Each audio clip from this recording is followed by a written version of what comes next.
Late me get it Akhilesh Katiyar ji, जो बहुत देर से लगता है कुछ नोट्स बना रहे हैं। अखिलेश जी, क्या जरूरत आन पड़ी है कि अबू आजमी इस तरह के कंट्रोवर्शियल क्लेरिक के पास जाते हैं? अखिलेश यादव खामोश है, राहुल गांधी खामोश हैं। अब ये लोग आपको चुनाव जिताएंगे सर? अभी जो नहीं, चुनाव उस क्षेत्र की जनता जिताती है, कोई और किसी को चुनाव नहीं जिता सकता। और जिसको अपनी जिसकी निष्ठा है, विश्वास है, जो भी प्रत्याशी चुनाव में आते हैं, चाहे हिंदू हो, मुस्लिम हो, सिख हो, ईसाई हो, वो कभी धर्म गुरुओं के पास जाते हैं, जिसको जहां पे लगता है उससे चुनाव जीतने और हारने का मुझे नहीं लगता कि बहुत बड़ा वास्ता है। अच्छा, ये एक बात ये है। दूसरी बात ये है कि महाराष्ट्र में जो उद्धव ठाकरे साहब की सरकार कैसे गिराई गई थी, वो बातें उस समय भले ही थोड़ी पर्दे के अंदर रही हो, लेकिन क्षितिज ठाकरे ने, जो बहुजन विकास अघाड़ी के जो विधायक हैं, उन्होंने आज बताया, और उनपे एफआईआर महाराष्ट्र में कैसे विनोद तावड़े पे हुई होगी कि जहां पे करोड़ों रुपए लेके वोटिंग के एक दिन पहले ये काम हो रहा है।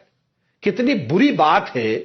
जो राजनीति, पॉलिटिक्स विद डिफरेंट, नैतिकता की बात, मूल्यों की बात, हालांकि अब वो बात तो करने का मामला रहा ही नहीं, लेकिन इस समय महाराष्ट्र की जनता ने सब देख लिया है। महाराष्ट्र के में भारतीय जनता पार्टी की जो सहयोगी सरकार रही, उसके पास वहां बात करने के लिए उपलब्धियों के आधार पे रोजगार, किसान, बेरोजगारी, विदर्भ, मराठवाड़ा, कोंकण, इन क्षेत्रों में कुछ भी बताने के लिए नहीं है। बढ़िया बात रखी आपने अखिलेश जी, इसी की उम्मीद थी आप इसी तरह की बढ़िया बात रखेंगे। अब देखिए, अब मुझे ये बताइए, अबू आजमी जब इस कंट्रोवर्शियल क्लेरिक के साथ बात कर रहे हैं, वो विदर्भ की बात कर रहे हैं, मराठवाड़ा की बात कर रहे हैं, नौकरियों की बात कर रहे हैं, कपास की बात कर रहे हैं, किसकी बात कर रहे हैं? बताइए, क्या बात कर रहे हैं?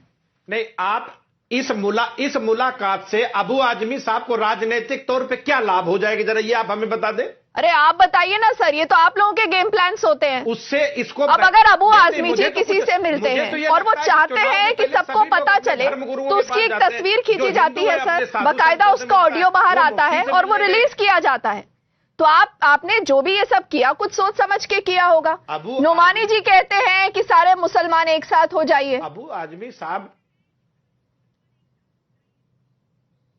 अबू आजमी साहब एक बहुत लोकप्रिय नेता है, कई बार के वहां पे विधायक हैं, और मुस्लिम समाज का ज्यादातर वोट उन्हें हमेशा से मिलता है। तो ये बात अगर हम डिस्कोर्स लेके खड़ा करेंगे, इससे कोई अबू आजमी साहब को विशेष लाभ तो होना नहीं है। हाँ, लेकिन आज जो हुआ है, इस पे भी भाजपा के नेताओं को, बड़े नेताओं को बात करनी चाहिए कि उनका राष्ट्रीय महासचिव क्या मैसेज दे रहा है पूरे महाराष्ट्र को। भाई, भाजपा की अब यही राजनीति रह गई है क्या कि पैसे से ही वोट खरीदे जाएंगे? चलिए, आप लोग कहते हैं कि ये नोट जिहाद हो रहा है।